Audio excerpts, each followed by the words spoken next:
La lecture de presse du jour sur Alliance 92. La lecture de presse en ce mardi, fin du mois, 30 avril 2013. Nous allons commencer avec l'Express de Madagascar qui nous met à sa une élection, un bulletin unique de 1,20 m. C'est le titre donc ici mis à la une. Et puis avec le dessin donc de ce bulletin. Mais justement, on nous dit qu'une autre prouesse avec le nombre record des aspirants à être candidat à la présidentielle, la longueur du bulletin unique qui sera utilisé le jour du scrutin risque aussi d'atteindre un chiffre record dans l'éventualité où les 48 candidats inscrits, donc avec le retrait d'Avoukou Rakutwarzon, soient tous retenus par la Cour électorale spéciale. Le bulletin de vote frôlera ainsi les 1,20 m.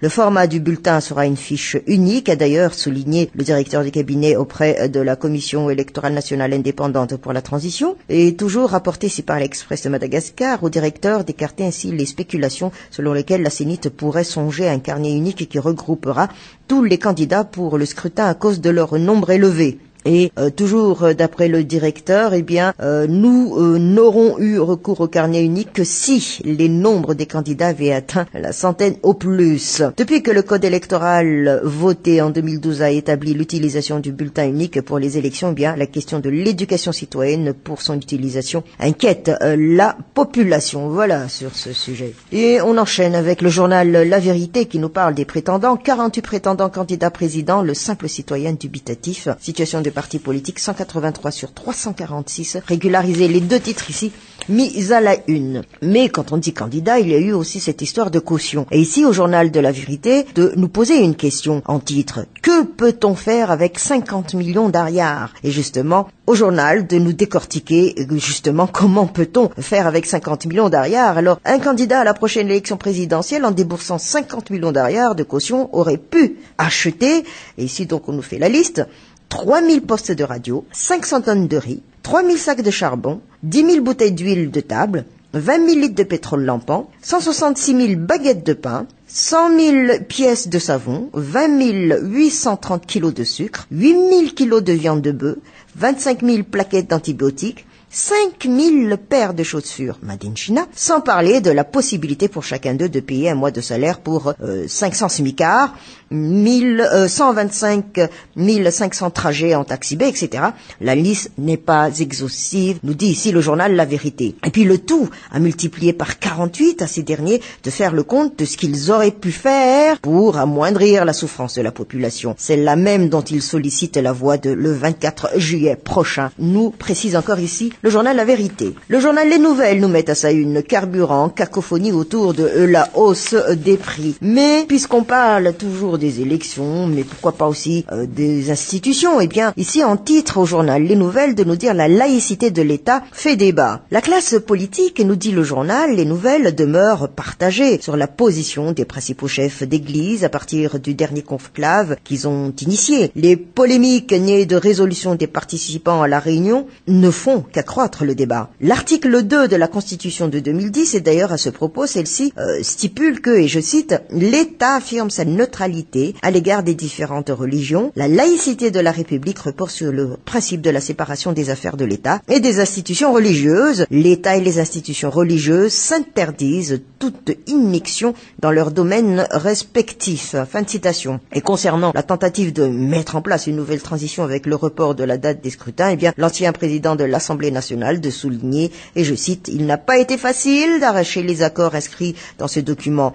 Il aura fallu plusieurs négociations pour arriver à cet équilibre. Nous avons déjà effectué le dialogue malgache-malgache et c'est le FFKM qui l'a initié, mais cela n'a pas abouti à un résultat concret. La communauté internationale et les acteurs politiques qui se bousculent pour participer à la présidentielle veulent aller de l'avant. Fin de citation, c'est ce qu'il a donc expliqué. Madagascar Matin, en ce qui concerne donc ce titre à la une, Didier Ratir, grande danseuse, entre grand écart et pirouette, Dave se joue des contradictions. Et puis, il y a eu cette conférence de presse hier de Didier Ratir et puis à l'éditorialiste du journal Madagascar Matin de nous donner ses avis, son humeur à travers donc ce qui s'est passé, mais du moins retour d'un vieux problème du pays entre guillemets, moins fringant qu'auparavant, comme pour tout le monde, les ans en sont la cause. Didier Ratirk revient comme il l'a été le problème du pays. Et ce n'est pas lui faire injure que de le rappeler lui-même, c'est qualifié ainsi, et c'en est même fait une sorte d'objet de fierté, nous dit ici dès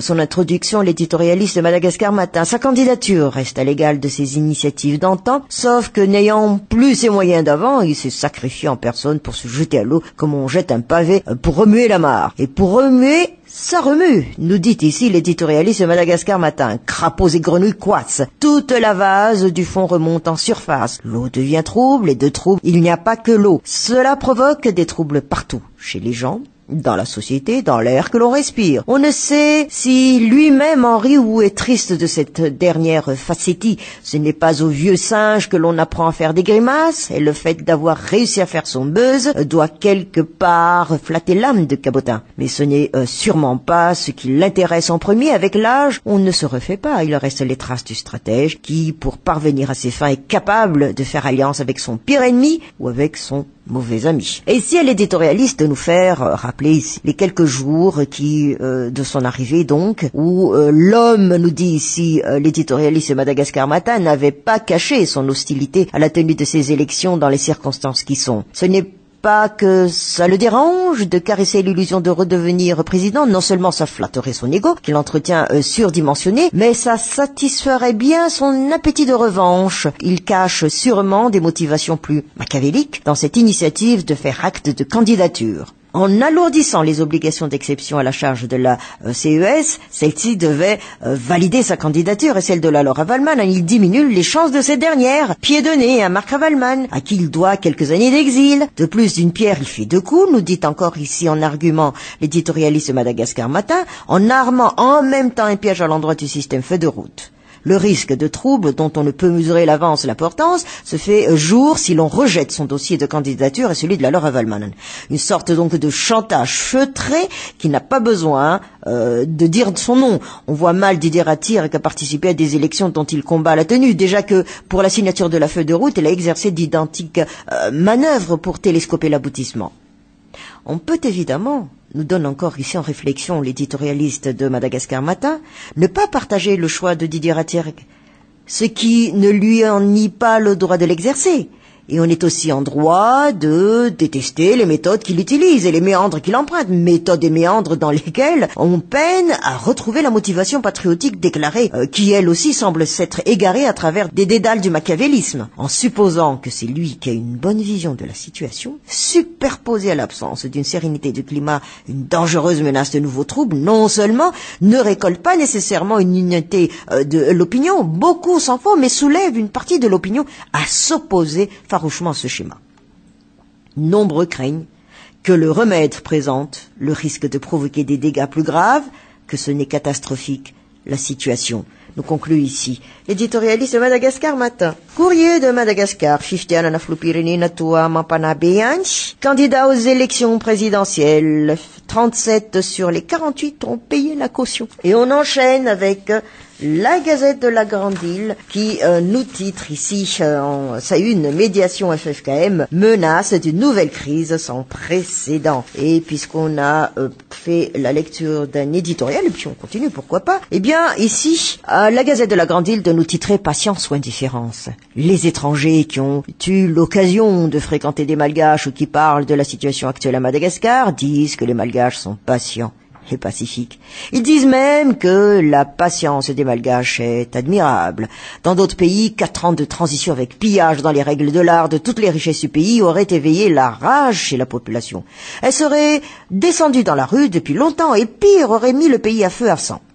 Et chez nous, nous dit ici l'éditorialiste, les citoyens râlent dans les chaumières. Ils déversent leur venin à la radio tous les matins. Ils envoient des courriers des lecteurs dans la presse. Ils en parlent dans la rue quand ils regardent les unes des journaux pour critiquer ce qui se passe sans pouvoir agir. Étrangement, si au début de la crise, la population condamnait la communauté internationale pour ses sanctions drastiques, pour ses interventions sans fin, pour ses rappels à l'ordre. Aujourd'hui, nous dit ici l'éditorialiste, la population condamne les dirigeants et les politiciens malgaches pour leur égoïsme et finit par rêver d'élections organisées sous le contrôle de la communauté internationale. Il n'y a pas une semaine, nous rappelle ici l'éditorialiste de la Gazette de la Grande Île, où la population malgache est épargnée par des nouvelles qui font l'effet d'une bombe. Élections reportées, transition bis, Ratirga le retour, Ravalmanana le retour, la grande pagaille en bout de route, les candidatures providentielles. Chaque fois que des personnes se retrouvent, que ce soit à l'occasion des événements heureux ou malheureux, inévitablement la question de la situation politique est abordée, la question des trafics en tout genre est abordée, la question de la sécurité est abordée. Si la population pouvait avoir face à elle les hommes politiques, si l'occasion se présentait de façon normale, sans que les rencontres soient organisées, sans qu'on distribue de l'argent pour faire venir la population dirait ces 4 vérités aux dirigeants anciens et actuels, aux hommes politiques qui font la pluie et le beau temps dans le pays, nous précise encore ici l'éditorialiste de la Gazette de la Grande Île. Malheureusement, l'occasion ne se présente pas, alors que les gens râlent. Certains passent à autre chose, d'autres ils laissent leur vie, puis ensuite, chacun vaque à ses occupations quotidiennes. Et chaque bombe fait l'objet de commentaires. Chacun y va de son analyse politique, puisque tous les malgaches sont devenus des analystes politiques. Mais les choses s'arrêtent à l'analyse. Elles aboutissent rarement à l'action, à la prise de responsabilité. Et dans tout cela, on nous peut faire savoir que tout est tellement politique que dès lors qu'une personne présente sa propre analyse de la situation, elle est vite taxée d'opposant au régime ou de pro-régime. Les auditeurs qui interviennent à la radio sont devenus des passionnariats à outrance qui ont rangé dans les placards toute objectivité. Cependant, nous précise encore ici l'éditorialiste de la Gazette de la Grande Île, une chose semble unir la population, que la crise cesse. Difficile pour elle d'imaginer encore une transition bis. Avec l'actuelle transition, elle maudit chaque jour que Dieu fait tous les tenants du pouvoir. Ces CT, CST non élus qu'elle ne connaît pas, ces ministres qui sont en ordre dispersé dont elle ignore les noms et les départements qu'ils occupent, ces politiciens dont elle connaît le nom et qui sont prompts à retourner leur veste, tous ces dirigeants désignés ou nommés. A priori, la population patiente et souhaite que se tiennent les élections. Mais cette patience, nous, alerte ici, l'éditorialiste de la Gazette de la Grande Île, c'est aujourd'hui transformé en indifférence. Indifférence quant à la politique, indifférence quant à la vie de la nation.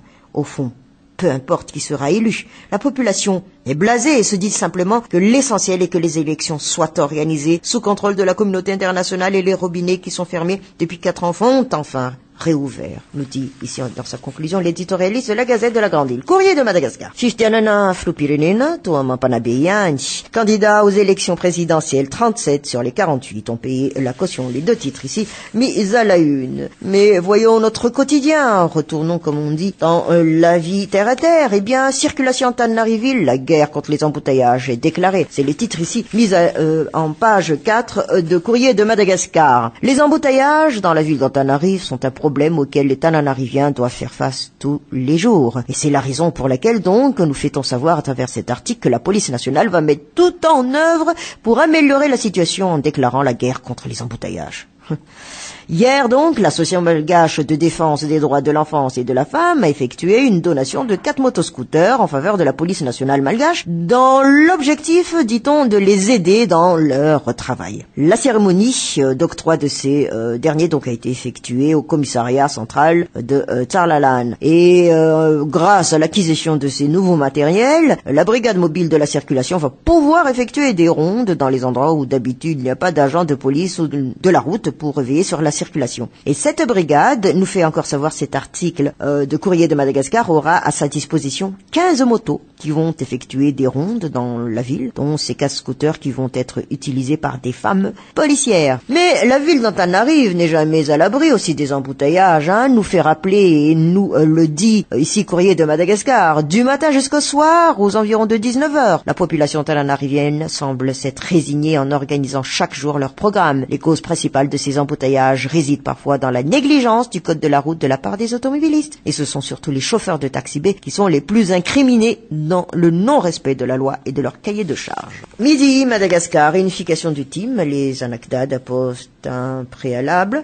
C'est le titre ici mis à la une par Midi Madagascar, mais puisqu'on a parlé d'embouteillage, qu'en est-il du carburant? Hausse de prix progressive à compter du jeudi, nous fait savoir ici un des articles en page 12 du cahier économie de Midi Madagascar. Cette hausse des prix des carburants est inévitable. La nouvelle tarification s'appliquera à compter donc de après-demain, jeudi, et cette hausse s'effectuera de manière progressive tout en tenant compte des subventions offertes par l'État via la caisse hydrocarbures. Car il faudrait réviser jusqu'à 500 arrières par litre pour atteindre la vérité de prix, a-t-on appris. Toujours de cet article de Midi Madagascar, le pourcentage de la hausse est déterminé de commun accord entre toutes les parties prenantes réunies au sein du comité technique des hydrocarbures. Il s'agit donc de l'Office national des hydrocarbures, le ministre des hydrocarbures et le groupement des compagnies de distribution pétrolière. Et du côté des gérants de stations de service, ils militent toujours pour l'augmentation de leurs marges bénéficiaires, tout en espérant que ce sera intégré dans les nouveaux prix à la pompe. Par contre, nous dit ici Midi Madagascar, les consommateurs qui ne font que subir la flambée des prix réclament la qualité des produits pétroliers, car nombreux sont les victimes d'un mélange de gazole ou de l'essence avec le pétrole lampant.